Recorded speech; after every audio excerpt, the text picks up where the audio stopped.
الأرض مدت وألقت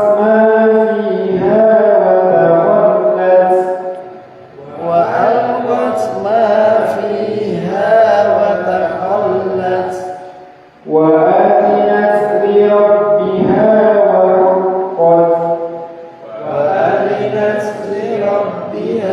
وحقت يا أيها الإنسان إنك كادح إلى ربك كدحا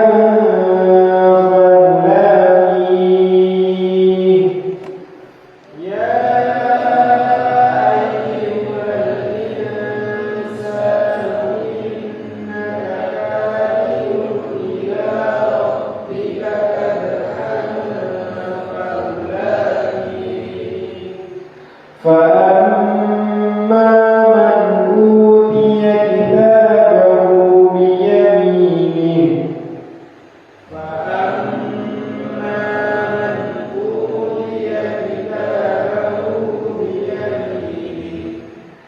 فسوف يحاسب حسابا يسيرا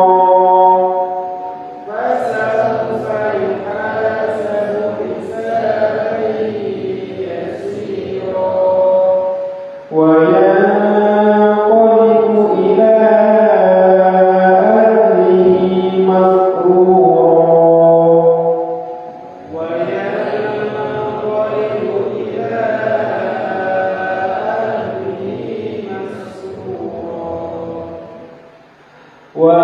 وأما من أوتي كتابه وراء ظهره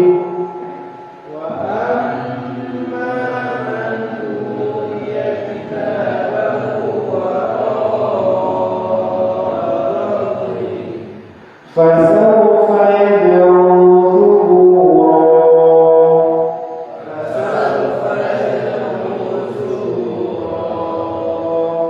ويصلى سعيرا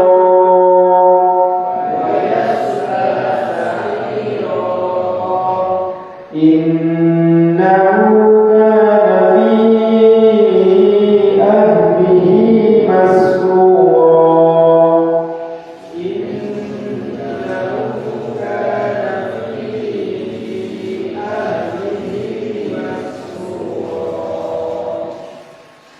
إنه ظن أن لن يموت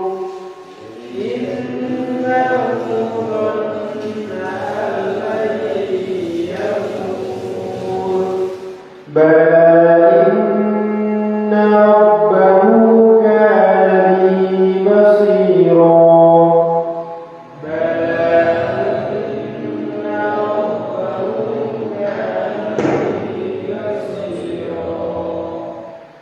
فلا أقسم بالشفق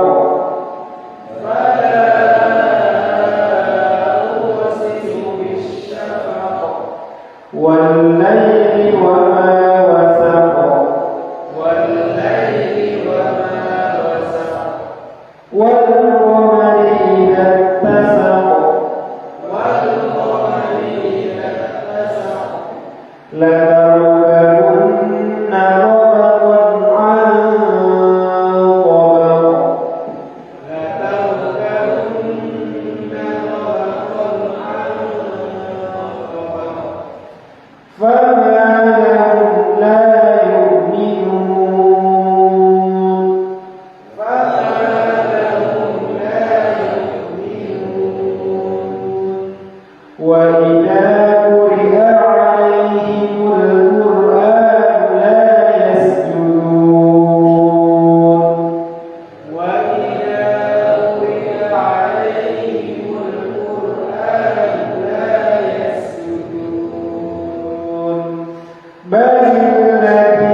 Bismillah, alhamdulillah.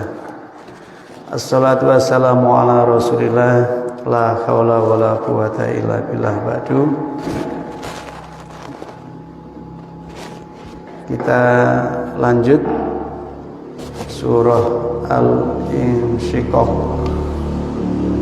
surah yang ke-84, berbicara mengenai kehancuran yang kemarin sudah kita baca ayat 1 sampai 5, bahwa tata cakrawala yang sangat harmoni ini, yang sangat seimbang, sehingga setiap benda-benda angkasa itu berada pada orbit atau manazil, pada tempat edarnya dengan teratur. Pada saatnya nanti akan mengalami kekacauan, akan mengalami ketidakteraturan, dan akibatnya tentu benturan satu dengan yang lain. Jadi kalau tidak mengikuti ketentuan yang ada, maka terjadilah benturan-benturan. Demikian pula bumi yang kelihatan menghampar, tetapi ada lembah, ada puncak gunung, ya, itu di dalamnya penuh dengan isi.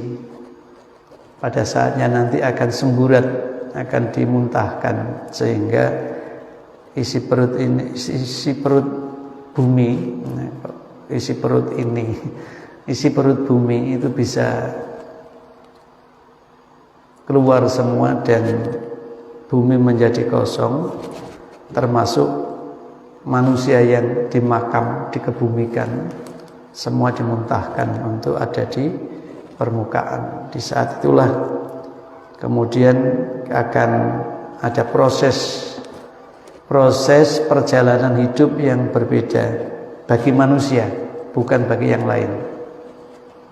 Ya, karena kita bangsa manusia, nggak usah mikir binatang kayak apa, wedhus kayak apa, pitik kayak apa, ora usah. Kita pikir yang manusia, karena kita adalah apa aja? Kita manusia. Kalau manusia itu berarti ngerti karepnya manusia, ya. Nanti Allah berfirman, a'udzubillahi minasyaitonirrajim. Ya ayyuhan nas, ya ayyuhal insan, innaka katikun ila rabbika kadhan famulaqihi. Ya ayyuha, wahai annasu manusia, inna sesungguhnya kamu, katikun itu pekerja keras, katikun jahidun fi amalika, katikun pekerja keras, ila kepada Rabbika, Rabbi Tuhan kamu, kadhan dengan sekeras-kerasnya kerja, famaka mulaqihi, engkau menjadi orang yang menemuinya. Nah, ini menemuinya ini bisa menemui terhadap Tuhannya, ya. Robbi bisa juga menemui apa yang diusahakannya. Maka judulnya menjadi kamu akan menemui Allah. Wahai insan, pangkal ayat 6, ingatlah kamu dan insafilah keadaanmu. Insaf itu dari kata insaf, ya. Insaf itu dari kata sofa. Sofa itu artinya jernih, ya, jernih, gak reget. Lawannya kodaro itu reget, bening, ya, tidak bercampur apapun. Khud ma sofa dak ma kadaro, ya, misalnya dalam pepatah Arab itu, ambil yang jernih, tinggalkan yang kotor. Ambil yang bersih, tinggalkan yang kotor. Insaf. Insaf itu kemudian sering pula dimaknai sebagai kesadaran seseorang ketika tidak bercampur dengan syahwat atau nafsunya. Itu namanya insaf. Ingatlah kamu dan insafilah keadaanmu. Sesungguhnya engkau telah kerja keras akan menuju Tuhanmu, sekeras-keras kerja. Nah, sekeras-keras kerja. Artinya bahwa manusia ini hidup di atas dunia, bekerja keras, membanting tulang, memeras tenaga siang dan malam. Apa jua pun jenis yang dikerjakan, namun akhir perjalanan adalah menuju Allah juga. Tidak ada jalan lain. Kerja keras, membanting tulang dalam hidup tidak lain akhirnya nanti insan atau manusia itu akan sampai ke pintu kubur. Jadi manusia hidup di dunia ini menggunakan potensi yang dimilikinya itu secara optimal. Coba Anda lihat itu. Bagaimana manusia bangun tidur kemudian mengisi kegiatan setelah dia sadar bangun. Mereka sudah sibuk untuk melakukan aktivitas bagaimana supaya dunianya itu tidak tertinggal. Maka Nabi nyebut kulun nas yaghdu fabai'un binafsi famu'tikuha au mubikuha. Setiap manusia itu berpagi-pagi itu melakukan transaksi bisnis, menjadi baik, menjadi penjual-penjual diri. Penjual-penjual diri itu jangan dimaknai positif negatif. Penjual-penjual diri itu artinya dia akan menukar sekuat potensi yang ia punya untuk mendapatkan apa yang diingininya. Famu'tikuha au mubikuha. Maka ketika manusia bertransaksi dalam hidup pagi hari itu, dua peluang yang ada. Yang pertama, mu'tikuha, dia akan menjadi orang yang bisa memerdekakan dirinya dari ragam jeratan. Jeratan apa? Jeratan kekeliruan, kesalahan, kesesatan, dan bahkan kerugian. Au mubikuha, atau sebaliknya ia akan terjatuh di dalam pilihan yang menjatuhkan, menghancurkan, dan membinasakannya. Maka sekali lagi orang yang cerdas bisa memanfaatkan potensi yang diberikan Allah kepadanya dengan tepat. Sampai hari ini saya melihat Anda belum serius. Anda belum serius untuk menjaga anugerah Allah itu, kesempatannya, ya, kemampuannya, sehingga masih nampak, ya, nampak ketika Allah memanggilmu, kamu masih banyak yang belum segera, apa nek jare wong Jawa, jemrintil, bergegas. Nudiya ila sholati fas'au. Panggilan sholat itu harus bergegas. Qoblal faut, sebelum waktunya habis. Jangan ambil yang belakang-belakang. Ya Mas ya? Jangan ambil yang belakang. Mana Sofyan, tak kelihatannya. Siapa yang dampingi Sofyan itu? Mas Hilmi. Yang dampingi Sofyan Hilmi. Siapa? Mas Sohib. Jadi ayat ini menyebut innaka kadikun ila rabbika kadhan. Mestinya kamu itu bekerja keras untuk menuju Tuhanmu. Apa yang kamu kerjakan itu adalah bingkainya persembahan untuk Tuhanmu. Kenapa? Karena sekeras apapun yang kamu kerjakan, jikalau kamu tidak insaf, kamu tidak ingat, kamu tidak sadar bahwa potensi yang kamu gunakan itu adalah kekuatan daya yang diberikan Tuhan kepadamu, maka yang terjadi adalah egoisme, arogan, bahkan ketamakan dan kerakusan yang terjadi. Atau sebaliknya, kamu akan menjadi yang lihai-lihai, alhaakumut takasur, santai-santai saja. Bayangin mumpung muda, hura-hura, nanti tua jadi kaya, mati masuk surga. Itu tata pikir yang keblinger. Tahu keblinger? Keblinger itu kewolak-walik. Karena di hadisnya itu jaga 5 sebelum datang 5. Apa itu? Syababaka qabla haramik. Masa mudamu sebelum datang masa tuamu. Faragaka qabla syughlik. Masa sempat senggangmu sebelum datang masa sibuk dan sempitmu. Hinaka qabla fakrik. Cukupnya kamu sebelum datang kekurangan, kefakiran, kemelaratan. Sihataka qabla marodik. Sehatmu sebelum jatuh sakit. Mumpung sehat, berigas, sigap. Ya, bisa sehat tuh, semangat, ya.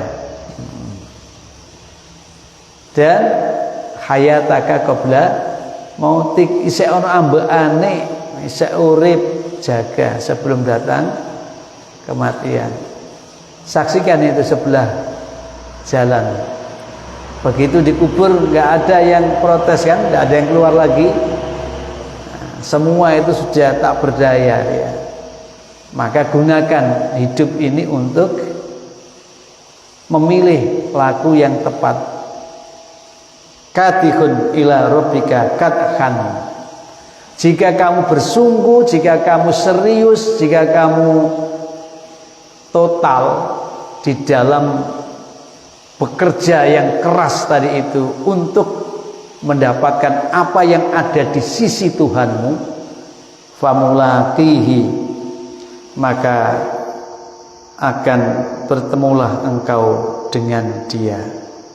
Bertemu dengan Dia artinya ialah mati. Mulaqi bunyi malah disebut dhamir yang tidak terkait langsung dengan kalimat sebelumnya. Kamu akan menemui siapa? Menemui kematian.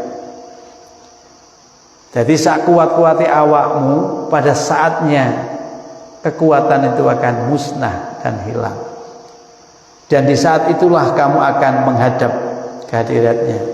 Oleh sebab itu janganlah sekali-kali melupakan bahwa segala kerja keras menghabiskan tenaga dalam hidup itu akhirnya akan diperhitungkan di hadapan Allah Subhanahu wa ta'ala.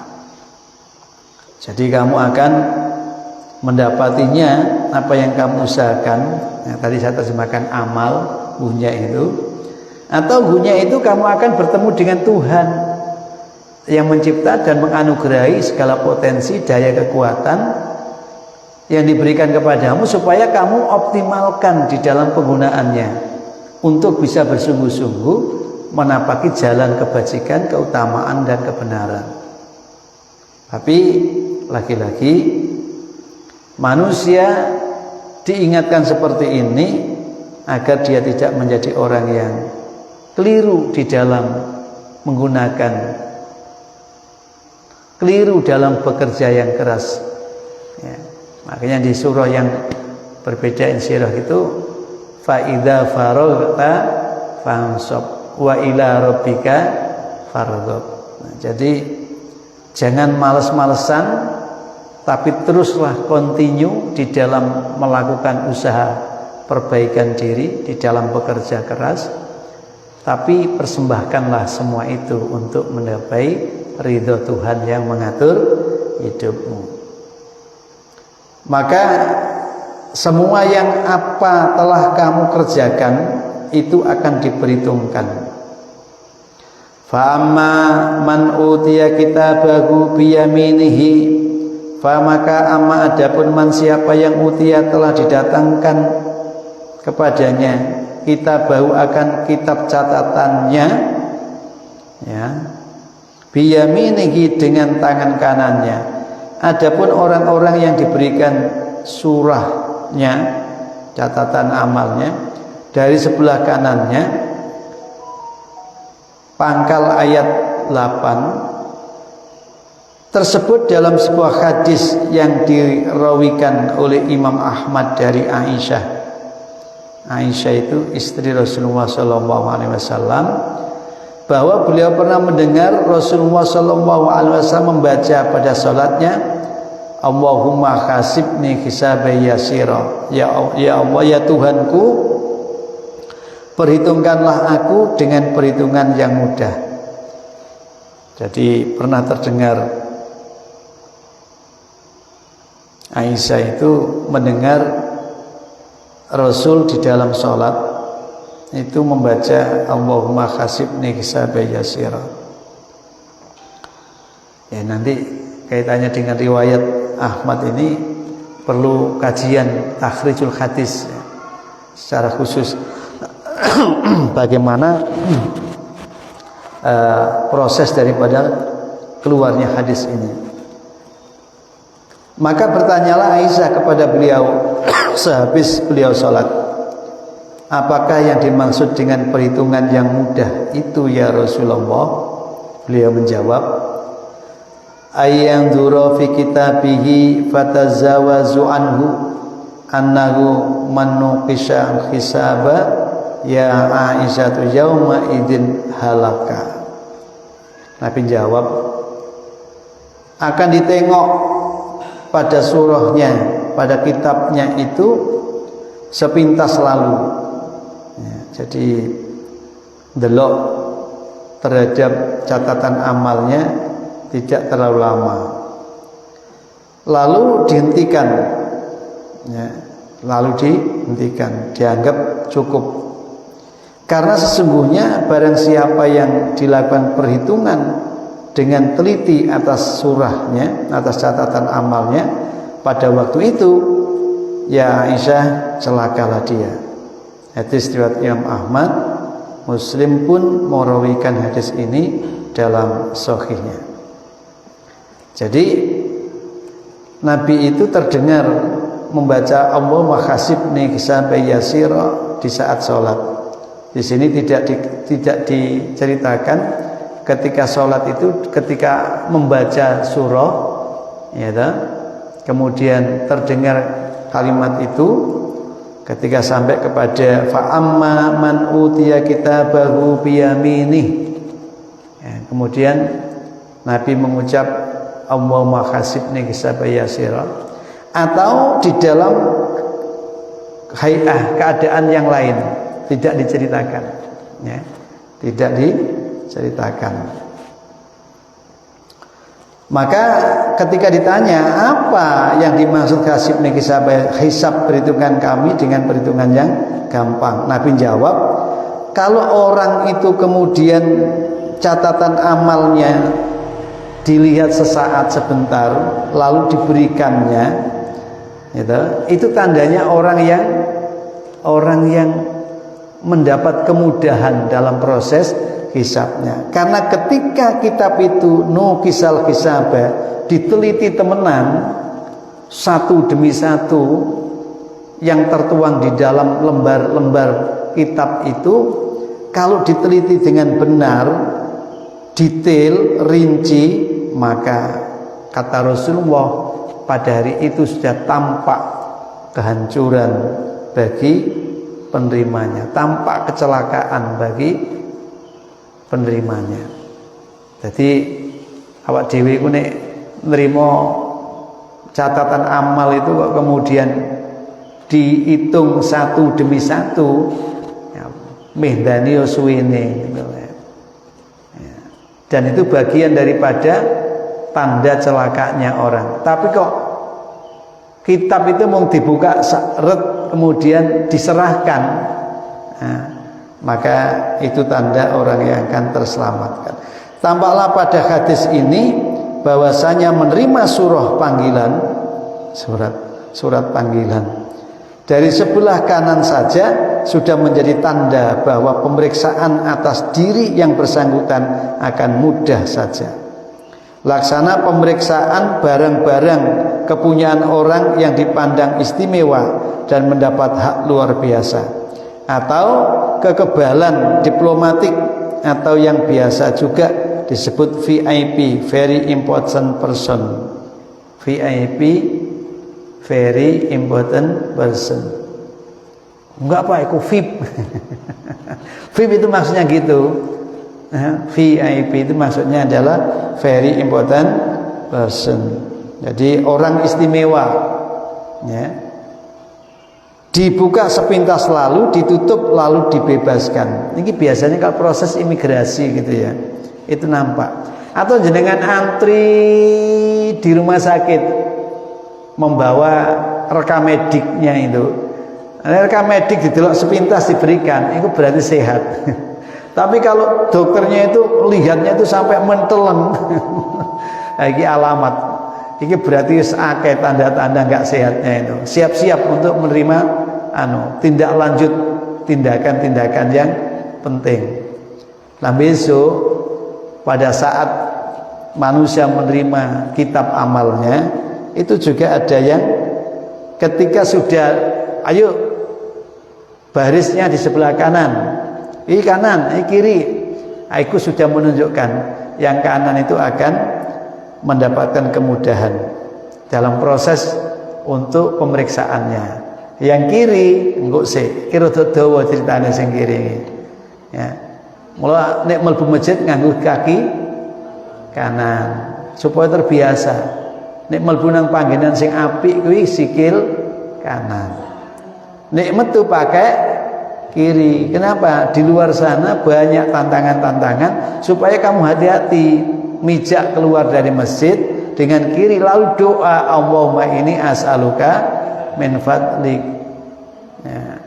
Jaluk DKI karunia. Kenapa? Di luar sana banyak peluang untuk menjadi yang nista, tidak lagi punya kemuliaan. Ngono ning masjid ustadz sik lungguh wis buyar kabeh. Ya rada kerasan sithik lah ning masjid. Ya Mas Ilmi ya. Masyarakat ya, rada kerasan ning masjid. Ya, nek perlu sampai jelang syuruk itu sik ning masjid sik. Mari ngono adus. Wong kene yo enek ngene kamar mandine. Ya ta. Ora antri alasane, tapi rata-rata balik melbu terus merem maneh. Kaya iki merem iki san. Sapa iki? Niki delon. Merem wis, mbuh iku alam di lah. Nah alam di sampeyan san. Ora ketok san. Iki sing duwi lho iki jajak merem di san iki. Iki lho ngarep iki. Lho ya.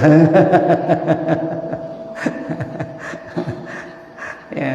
Jadi memang kadang-kala kita itu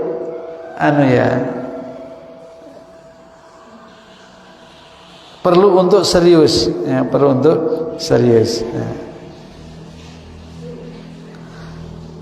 Fasaufa yuhasabu hisaban yasira, maka akan yuhasabu dihisab, diperhitungkan dia hisaban dengan perhitungan yasira yang mudah. Ayat 9. Dan dia akan ayat 8 ya mestinya ya. Ayat yang ke-8. Wa yanqalibu ila ahlihi masrura, dan yang qolibu, dia akan kembali, ingkolaba, dia akan kembali ila kepada ahli keluarganya masruro, dengan penuh sukacita. Ayat yang ke-9, dan dia akan kembali kepada keluarganya dengan sukacita. Keluarganya dimaksud di sini ialah sesamanya ahli surga. Jadi tidak hanya keluarga ketika di dunia, anak, istri, cucu, cicit, gitu. Kenapa? Karena belum tentu anaknya, istrinya itu satu tempat, ya. Tapi makna umum ahlihi di sini adalah keluarga yang sesama ahli surga, keluarga yang sesama ahli surga.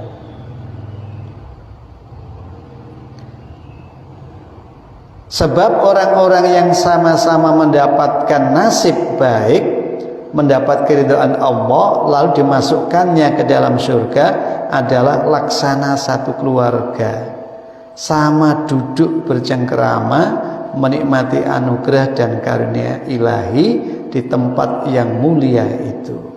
Nah, jadi kerja keras itu akan diberi imbalan oleh Allah setelah melalui proses perhitungan yang teliti, ya.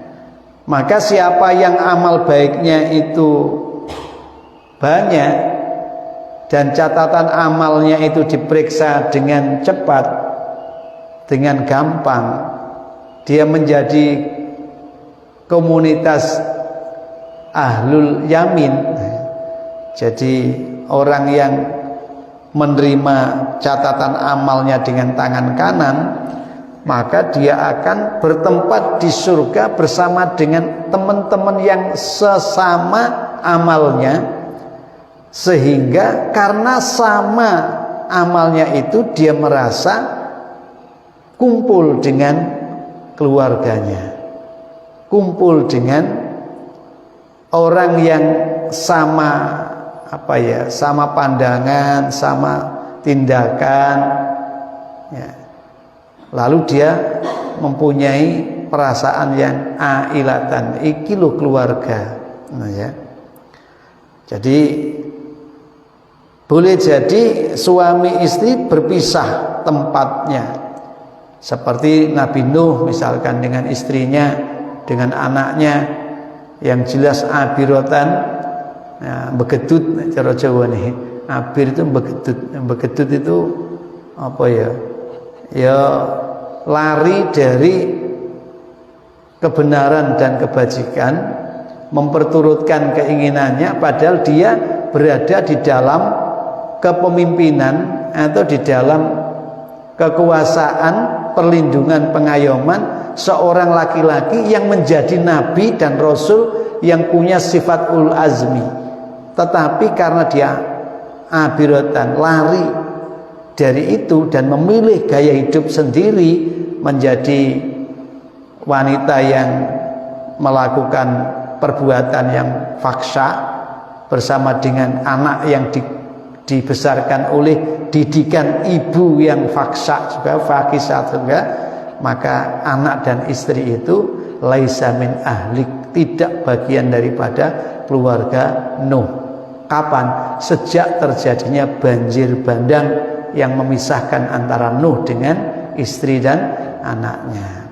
Begitu selamat dari peristiwa itu, Nuh rabi maneh karo wong wedok sing taat, akhirnya duwe anak akeh.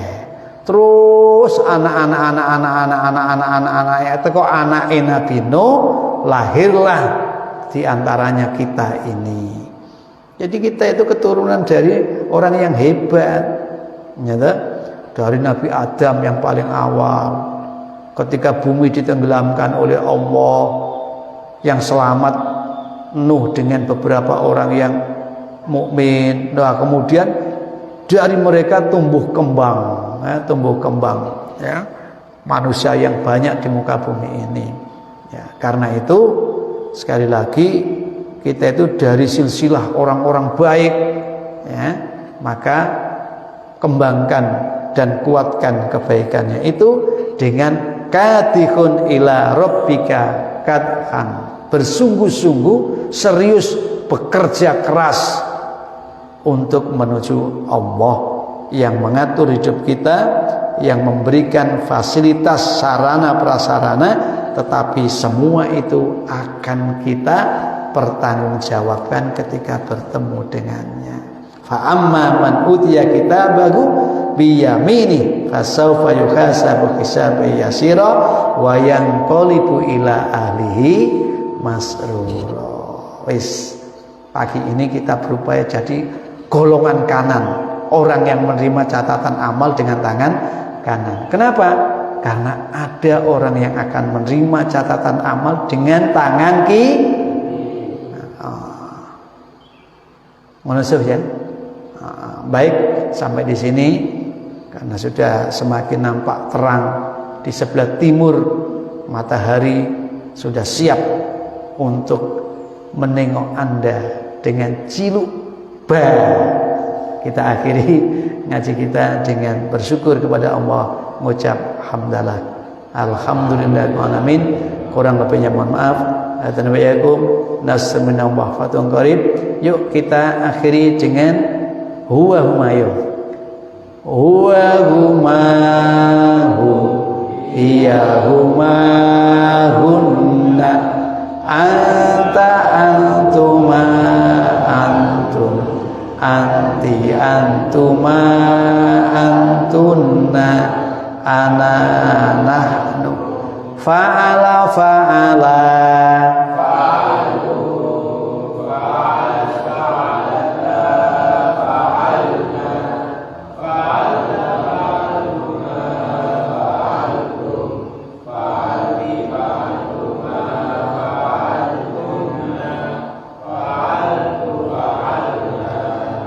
hasibah